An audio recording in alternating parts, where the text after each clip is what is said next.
मैं एक बार फिर से कह देता हूँ कि आज वाला लेक्चर बहुत ज़्यादा इंपॉर्टेंट है, ठीक है। उसका रीज़न ये नहीं है कि पेपर में डायरेक्टली तुम्हें इसमें से क्वेश्चन आ जाए। इसका मतलब ये है कि आपको चैप्टर की अंडरस्टैंडिंग कितनी वो सब कुछ इसमें बहुत डिपेंड करेगा।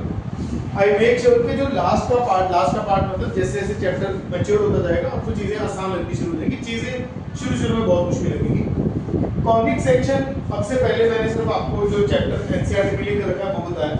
आज मैं वो बताता हूँ जो एक्चुअल कॉनिक सेक्शन है। कॉनिक सेक्शन में क्या हुआ क्या था, एक दिन वो कहते हैं कि यार एक ना कोन की शेप बनाई है, डबल कोन दिख रही है, ऊपर भी कोन है नीचे भी कोन है।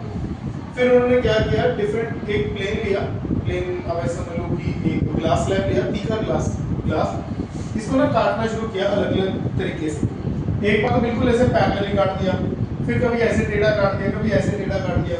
जो भी करते थे वो ऊपर भी करते थे और नीचे भी करते थे। तो ये सब इसको कॉनिक सेक्शन बोलने का रीजन ये है क्योंकि कोन के सेक्शन है, कोन को काट के कॉनिक सेक्शन बनता है, ठीक है। अभी ये ज्यादा इंपॉर्टेंट नहीं, कॉनिक सेक्शन रीजन है क्योंकि वो कोन से बनाया जाता है। चार चीजें बनती हैं इसे, हम जानते हैं सर्कल को, फिर है पैराबोला, ठीक है, फिर एलिप्स, फिर हाइपरबोला। ये चार चीजें बनी। अब इन चार चीजों में सबसे पहला सर्कल था जिसको हम बहुत अच्छे से जानते हैं। सर्कल से हमारी कोई दुश्मनी नहीं, सर्कल से हमें कुछ परेशानी नहीं, पर सर्कल बनता कैसे है एक बार मैथमेटिक्स की लैंग्वेज में समझते हैं। मैथमेटिक्स की लैंग्वेज में कहता है एक पॉइंट है जो फिक्स हो, एक पॉइंट होता है जो फिक्स होता है, अपनी जगह से हिलता नहीं। कहते हैं दूसरा पॉइंट है जो मूविंग पॉइंट होगा, दूसरा पॉइंट है ये मूविंग पॉइंट होगा। ये मूविंग पॉइंट को कुछ इंस्ट्रक्शंस दी जाएंगी, ये उस इंस्ट्रक्शंस के अकॉर्डिंग मूव करेगा, ठीक है। अब ये जो इंस्ट्रक्शन दी गई इसको बोला तूने इस पॉइंट से एक फिक्स डिस्टेंस पे रहना है, तू मूव कर सकता है। तेरे पे कंडीशन ये है कि तूने इस गिवन पॉइंट से जो फिक्स्ड पॉइंट है उससे सेम डिस्टेंस पे रहना है, तेरा डिस्टेंस उससे बदलना नहीं चाहिए। अगर तुझसे 2 सेंटीमीटर दूर है तो 2 सेंटीमीटर ही दूर रहेगा, 2 का 2.1 नहीं होगा, 1.9 नहीं होगा, ठीक है। मतलब वो इससे सेम डिस्टेंस पे दूर है, तो उसने देखा वो क्या मूव कर सकता है। तो उसने जब मूव करना शुरू किया उसको लिमिटेशन क्या थी कि इससे यार सेम डिस्टेंस रखना है। तो वो सेम डिस्टेंस रखते रखते जब मूव कर रहा था तो क्या बना, एक सर्कल बना। क्योंकि सर्कल में क्या होता है, ये पॉइंट का जो रेडियस होता है वो तो हर जगह सेम ही होता है, ये पॉइंट कहीं पे भी होगा उसका इस पॉइंट के साथ डिस्टेंस सेम होगा। ये बात थोड़ी फील होती है पक्का। तो फिक्स्ड पॉइंट को हमने नाम दे दिया सेंटर ऑफ अ सर्कल, ठीक है। और जो ये डिस्टेंस था जो फिक्स था, सेम डिस्टेंस हमने बोला था उसको मेंटेन करने के लिए, ये डिस्टेंस हमने उसको नाम दे दिया रेडियस ऑफ अ सर्कल। ये बात समझ में आ गई। अब ये जो पॉइंट है जो घूम रहा था उसने एक रास्ता कवर किया है यहाँ से यहाँ तक, ठीक है। इस रास्ते को बोलते हैं लोकस ऑफ अ पॉइंट। क्या बोलते हैं, लोकस ऑफ अ पॉइंट। ये बहुत बार आपके सामने आएगा वर्ड लोकस। वर्ड बच्चे मतलब सोचते रह जाते हैं लोकस का मतलब क्या है। लोकस है ये पाथ, रास्ता जो उस पॉइंट ने चुना मूव करने के लिए। हाँ वर्ड होगा लोकस, बहुत बार आएगा, ठीक है। लोकस का मतलब है पाथ जो उस पॉइंट ने पकड़ा और मूव किया। जहाँ तक बात समझ में आ गई, एक फिक्स पॉइंट था, एक मूविंग पॉइंट था। मूविंग पॉइंट को कुछ कंडीशन दी गई, बेस्ड ऑन दैट कंडीशन उसने मूव करना स्टार्ट किया। मूव करने में एक फिगर हमारे सामने जिसको हमने सर्कल बोला, जो फिक्स पॉइंट था उसको हमने नाम दिया सेंटर ऑफ सर्कल। जो डिस्टेंस था जिसको उसको बोला गया था तूने यही मेंटेन करना है, उसको नाम दिया हमने रेडियस ऑफ सर्कल। और जो रास्ता उसने चुन गया, ठीक है, जो रास्ता उसने चला उसको जनरली बोलते हैं locus of a point. Locus of a point, locus का मतलब है path, locus of a point, ठीक है। अगर कोई आपसे पूछे इस पॉइंट का जो लोकस है वो क्या है, आप बोलोगे इस पॉइंट का लोकस है सर्कल। इस पाथ को पाथ क्या बन रहा है इस केस में वो पाथ किसकी शेप ले रहा है, सर्कल की। आई रिपीट, जनरल है। अगर मैं बोलूं इस पॉइंट ने क्या किया, इस पॉइंट ने एक लोकस को ट्रेस किया, इसको बोलते हैं इस पॉइंट को इस पॉइंट ने इस लोकस को ट्रेस किया, ठीक है। ट्रेस करना मतलब उसके मूव किया। तो कहता है ये जो चीज बन गई इसको क्या नाम देते हैं हम, सर्कल। थोड़ा ठीक लग रहा है इसी, अगर ये थोड़ी बेसिक एबीसी समझ में आएगी तो भी बात है। लोकस ऑफ अ पॉइंट वो बोलते हैं। अच्छा, लोकस ऑफ अ पॉइंट का मतलब होता है ये पूरा रास्ता, पर वो रास्ता जो बना वो अब एक सिग्निफिकेंट शेप बन चुकी है, उसका कुछ तो नाम है, दैट इज सर्कल। इसको समझ रहे, आगे बात और क्लियर होगी। यहाँ से बात समझ में आ गई। वो जो रास्ता उसने चला, ठीक है, उस रास्ते को बोलते हैं लोकस, कि उसने लोकस ट्रैवल किया है। वो लोकस बना क्या एट लास्ट, लोकस ने शेप ले ली सर्कल की। क्लियर होगी बात? थोड़ी मुश्किल है बट ऐसे ही है ना। पैराबोला की बात, व्हाट इज पैराबोला? कहते पैराबोला के केस में मैं शायद उतना प्रैक्टिकली फील ना करा हूं, बट थोड़ा बहुत थियोरेटिकली और इमेजिनेशन में शायद हम कर पाए। कहता है कि एक पॉइंट था, फिक्स पॉइंट, एक पॉइंट है, फिक्स पॉइंट है, ठीक है, एक लाइन है, ये भी फिक्स लाइन है। एक पॉइंट है वो फिक्स पॉइंट, एक लाइन वो भी एक फिक्स है। एक मूविंग पॉइंट है, हमेशा होगा मूविंग पॉइंट, हर फिगर में एक मूविंग पॉइंट होगा जिसको कुछ कंडीशंस दी जाएंगी, वो कंडीशंस जरा ध्यान से समझनी है। अब यहाँ तक तो कंडीशन समझना इतना मैटर नहीं करता था, अब कंडीशन समझना बहुत मैटर करेगा। कहता इस पॉइंट को बोला गया तूने मूव करना है, कहता ठीक है। कहता बट अगेन तेरे ऊपर एक कंडीशन, पैराबोला की कंडीशन क्या वो समझ। पैराबोला की कंडीशन है, कहता तू मूव कर ले, कहता तू मूव कर ले, पर तेरा डिस्टेंस जितना इसके साथ होगा, जितना भी डिस्टेंस इसके साथ होगा वो सेम ही डिस्टेंस तेरा इस लाइन के साथ भी होना चाहिए। जितना डिस्टेंस तेरा वो फिक्स पॉइंट से होगा उतना ही डिस्टेंस तेरा फिक्स लाइन के साथ होना चाहिए। तो जहां मर्जी चला जा, अगर आगे गया फिर वो आगे चला गया, आगे उसका डिस्टेंस जैसे जैसे उसका डिस्टेंस d1 से बढ़ता गया, वैसे मतलब इस पॉइंट से बढ़ता गया, वैसे वैसे इससे भी बढ़ता गया, जैसे जैसे वो इस लाइन के क्लोज आता गया वो इस पॉइंट के भी क्लोज आता गया। आ रहा है कुछ समझ? ऐसे बनी पैराबोला की। बहुत डेप्थ में याद ही रखना, बस समझना कैसा होता है, ठीक है। अब हम इस फिक्स पॉइंट को नाम देते हैं फोकस। इस फिक्स पॉइंट को क्या नाम देते हैं?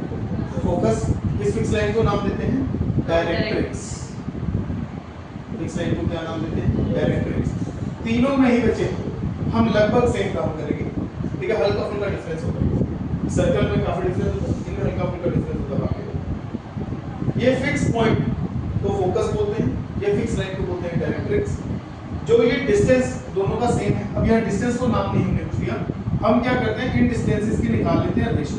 इसको मैं नाम दे रहा हूँ P जो मूविंग पॉइंट है, इसको डायरेक्ट्रिक्स को S और इसको M, कुछ भी नाम दे दो, कुछ सोचा नहीं ऐसे नाम। ये फिक्स पॉइंट है, ये SF पॉइंट जहाँ पे वो ये डिस्टेंस हुआ। कहते हैं ये जो इक्वल डिस्टेंस है ना, इस पॉइंट पे अलग इक्वल डिस्टेंस है, ऊपर जाके अलग इक्वल डिस्टेंस होगा, समझ लो। यहाँ पे SP की वैल्यू कुछ और होगी, यहाँ पे SP की वैल्यू ऐसे आएगी, ये समझ लो मैंने क्या किया। यहाँ पे लाइन से डिस्टेंस और ये कुछ और होगा, बट ये डिस्टेंस और ये डिस्टेंस, ये डिस्टेंस और ये डिस्टेंस, ये डिस्टेंस और ये डिस्टेंस आपस में बराबर होंगे। तो ये कहना ठीक रहेगा कि SP हमेशा PM के इक्वल होगा, ये SP हमेशा PM के इक्वल होगा। अगर आपका P यहाँ चला गया तो S यहाँ आ जाएगा, अगर आपका P यहाँ चला गया तो S यहाँ आ जाएगा। मुझको बात समझ में आ रही? तो SP अपॉन PM कितना हो जाएगा? PM को अगर इधर ले आओ तो यहाँ क्या बचेगा? 1 SP अपॉन PM। ये चीज़ बहुत इंपॉर्टेंट है, क्वेश्चन में इतनी इंपॉर्टेंट नहीं लगेगी, क्वेश्चन बहुत आसान है, इसके समझने में बस एक डेवलपमेंट के लिए आती है, ये हमें पता होना चाहिए चीज़ें क्या है, ताकि जब हम आर.डी. शर्मा के क्वेश्चन उठाएं तब ये चीज़ें मैटर करेगी, एनसीईआरटी के लिए ये चीज़ें उतना मैटर नहीं करेगी। फिलहाल हम इसको देखते हैं। कहता है ये जो रेशो बनाई तुमने, ये जो रेशो बनाई है, ये रेशो का बड़ा हैवी नाम है, SP upon PM is equal to 1 जो आ रहा है। कहता है इस रेशो को बोलते हैं इसेंट्रिसिटी। इसेंट्रिसिटी बच्चे पूरा चैप्टर पढ़ जाते हैं, उन्हें इसेंट्रिसिटी का मतलब नहीं पता होता, इसेंट्रिसिटी का इंपॉर्टेंस अब एलिप्स और हाइपरबोला में ही है सिर्फ, क्योंकि इसमें इसेंट्रिसिटी 1 हो जाती है तो इतनी मैटर नहीं करती। आगे जाके जो एलिप्स और हाइपरबोला में इसेंट्रिसिटी का बहुत ज्यादा इंपॉर्टेंस है। आपसे कोई पूछे इसेंट्रिसिटी का मतलब क्या है, तो इसेंट्रिसिटी का मतलब है रेशो। रेशो कौन सी? दो डिस्टेंसेस की। कौन से डिस्टेंस? एक डिस्टेंस जो लाइन से था, दूसरा डिस्टेंस जो फोकस से था। Distance of line and focus from line. Directrix नहीं है भाई इस पॉइंट का वही लाइन डायरेक्ट्रिक्स से निकलता है। डिस्टेंस इस पॉइंट का लाइन से डिस्टेंस, उसी पॉइंट का फोकस से डिस्टेंस, इन दोनों की रेशो को बोलते हैं इसेंट्रिसिटी। क्लियर है? पक्का? कहता अगर इसेंट्रिसिटी हो जाए 1 तो वो बनता है पैराबोला। अगर इसेंट्रिसिटी हो जाए 0, यहाँ पे 0 इसलिए क्योंकि यहाँ पे कोई लाइन है ही नहीं, ठीक है, तो SP तो 0 ही होगा, ठीक है। अगर इसेंट्रिसिटी हो जाए लेस देन 1 तो बनाती है एलिप्स, अगर इसेंट्रिसिटी हो जाए ग्रेटर देन 1 तो बनाती है हाइपरबोला, इसेंट्रिसिटी लेस देन 1 तो बनाती है एलिप्स, ग्रेटर देन 1 तो बनाती है सर एलिप्स और हाइपरबोला की शेप कैसी होती है?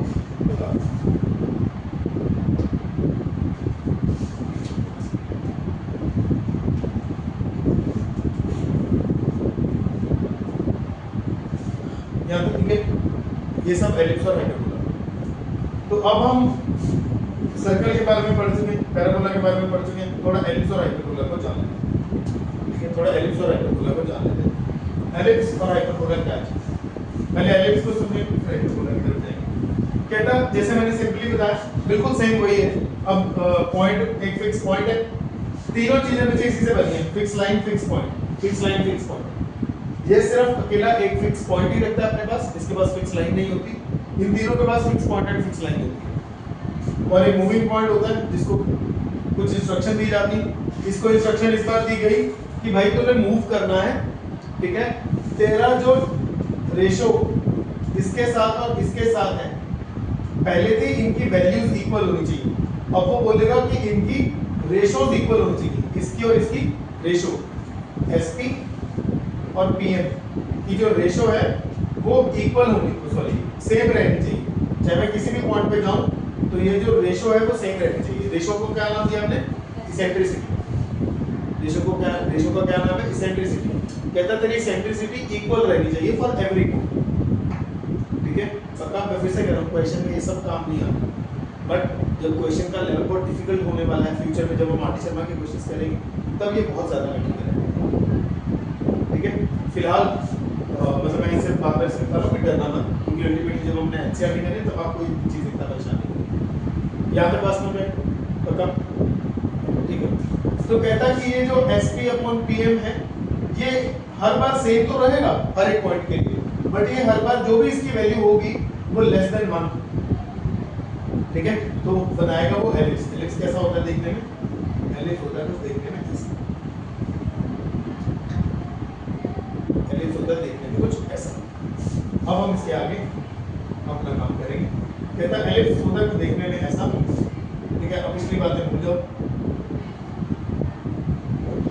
अब देखते हैं एक एलिप्स होता है। ठीक है, एलिप्स की स्टैंडर्ड इक्वेशन होती है, बाकी सारी बातें छोड़ दो, खत्म हो गया। x square upon a square plus y square upon b square is equal to straight lines के इंटरसेक्ट, स्ट्रेट लाइंस में नहीं आता ऐसे फॉर्म, वो था x upon a plus y upon b। वहां था x upon a y upon b। x को a को रिप्रेजेंट करता था x intercept, y b represent करता था y इंटरसेप्ट। तो यहाँ पे ये लेंथ होगी a, ये लेंथ होगी a, ये लेंथ होगी b, ये लेंथ होगी b। तो पहली चीज डिस्कस होते हुए आई गई है। तो इक्वेशन में हमारे पास पहली चीज है लेंथ ऑफ, बच्चे इसको बोलते हैं मेजर एक्सिस। अब इस ये मेजर एक्सिस है, यहाँ से लेकर यहाँ तक, यहाँ से लेकर यहाँ तक है माइनर एक्सिस। तो length of major axis will be, length of major axis will be 2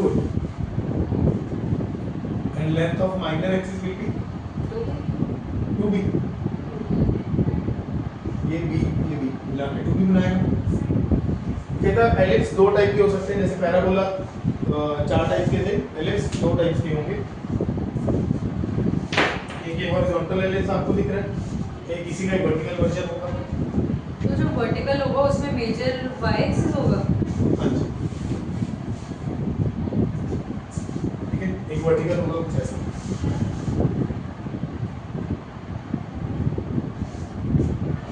एक वर्टिकल होगा, ठीक है। एग्जांपल से क्वेश्चंस करेंगे तो मैं ज्यादा बेटर समझाऊंगा। फिलहाल अभी एक बार इंट्रोड्यूस करने के लिए मैं आपको इसके यहाँ से समझाना चाह रहा हूँ। लेंथ ऑफ मेजर एक्सिस कितनी है? 2a। Length of minor axis कितनी है? 2b। कहता अब ये फिगर के दो फोकस होंगे, एक फोकस होगा यहाँ, एक फोकस होगा यहाँ। दो ही डायरेक्ट्रिक्स होगी, एक डायरेक्ट्रिक्स होगी यहाँ, एक डायरेक्ट्रिक्स होगी यहाँ। दो फोकाई, फोकस का प्लूरल होता है फोकाई, ठीक है। फोकस इज नहीं बोलते, ठीक है, फोकाई, ठीक है। और दो डायरेक्ट्रिक्स जो है उनका प्लूरल होगा डायरेक्ट्रिसेस। दो डायरेक्ट्रिसेस और दो फोकाई होंगे इसके। फोकाई के कोऑर्डिनेट्स क्या होते हैं? फोकाई के कोऑर्डिनेट्स होते हैं c, 0। ये डिस्टेंस होगा c। एक और हटा देता हूं, b को हटा देता हूं। ये वाला डिस्टेंस यहाँ से यहाँ तक ये डिस्टेंस होगा c। बहुत काम करेगा c, बहुत इंपॉर्टेंस रखेगा, ठीक ठीक है, फोकस की बहुत इंपॉर्टेंस होती है हर एक फिगर में। ये होगा माइनस सी कॉमा जीरो, ठीक है, सी कॉमा जीरो, दूसरा है माइनस सी कॉमा जीरो। तो फोकाई के कोऑर्डिनेट्स क्या होंगे? फोकाई के कोऑर्डिनेट्स होंगे plus minus C comma zero, या तो प्लस सी जीरो होगा या फिर माइनस सी कॉमा जीरो होगा। दो फोकाई है ना, दो है, तो एक plus C comma zero, minus C comma. Sir equation में तो सिर्फ ए एंड बी है, इक्वेशन में तो सिर्फ ए एंड बी है, सी कहाँ से आया? ठीक है, सी कैसे आएगा? कहता सी के लिए आपको फॉर्मूला लगाना पड़ेगा A square minus B square, C square is equal to A square minus B square, C square is equal to A square minus B square, C square is equal to A square minus B square. एक ये फॉर्मूले से आएगा। सी की वैसे अपनी value क्या होती है? सी की अपनी वैल्यू होती है ए, सी की अपनी वैल्यू होती है ए। आपने दोनों चीजें याद रखी। ई कहां से आया? अच्छा वो तो वो हमने पढ़ा याद है क्या? ये ई कहां से आया? इस क्वेश्चन का मतलब बच्चों को डाउट ना, इसलिए मैंने वो पहले इसको नहीं तो बच्चे सेंट्रिसिटी पे अटक जाते हैं। ये एक तो इसका नाम अच्छा नहीं है, ठीक है, दूसरा इसका मतलब समझ में नहीं आ रहा, ठीक है, दैट्स व्हाई इसका मतलब पहले है कि सेंट्रिसिटी क्या चीज है। सेंट्रिसिटी रेशियो बनेगी ना, एक उधर ले जाओगे तो सी अपॉन ए रेशियो बनेगी, तो उस रेशियो ही दो साइड। यहाँ तक बात क्लियर हुई? ये दो रिजल्ट्स हैं जो आपको याद रखने हैं। अगर आप ये दो रिजल्ट्स याद रखोगे तो पूरा ये कॉन्सेप्ट काफी क्लियर होगा। फोकाई आ गया, लेंथ ऑफ मेजर एक्सिस होगी, लेंथ ऑफ माइनर एक्सिस होगी। इक्वेशन ऑफ डायरेक्ट्रिसेस देख लो, यहाँ पे क्या होगी? इक्वेशन ऑफ डायरेक्ट्रिसेस, बस मुझे ये बता दो किसके parallel? Equation of directrices, directrix किसके पैरेलल है यहाँ पे? x के या y के? x के, y के पैरेलल है। तो इक्वेशन क्या होगी? इक्वेशन कैसी होगी याद है? पैरेलल टू y एक्सिस की दीक्षिता करी थी, याद है? Yes sir. क्या याद है? पैरेलल टू y एक्सिस की इक्वेशन कैसी होती है या पैरेलल टू x एक्सिस की इक्वेशन कैसी होती है? y square is equals to y square is equals to m equation of, अगर कोई line parallel to y axis है तो उसकी इक्वेशन होती है x कांस्टेंट। अच्छा हाँ ठीक है, अगर कोई पैरेलल टू x एक्सिस होती है तो y कांस्टेंट। फिलहाल यहाँ पे जो कांस्टेंट होगा that will be a upon, इसे याद रखना, ठीक है, फिलहाल बस आपने ये याद किया। डायरेक्ट्रिसेस भी दो हैं, एक इधर है, एक इधर है, एक प्लस वाली साइड पे प्लस x एक्सिस पे, एक माइनस x एक्सिस पे। दो डायरेक्ट्रिसेस होंगी, एक minus a upon b। Major axis, minor axis, foci, directrices, और तो लिखना चाहिए। लेटेस्ट रेक्टम तो स्टैंडर्ड ही है 2b square upon, latus rectum की लेंथ होगी 2b square upon, latus rectum की लेंथ होगी 2b स्क्वायर अपॉन। ठीक लग रहा है यहाँ तक? जल्दी आ जाओ, मुश्किल होगा। एनसीईआरटी से आया भी स्टॉप करना है नो आई कोई बात नहीं, वो रिकॉर्डिंग देख के क्वेश्चन निकालो।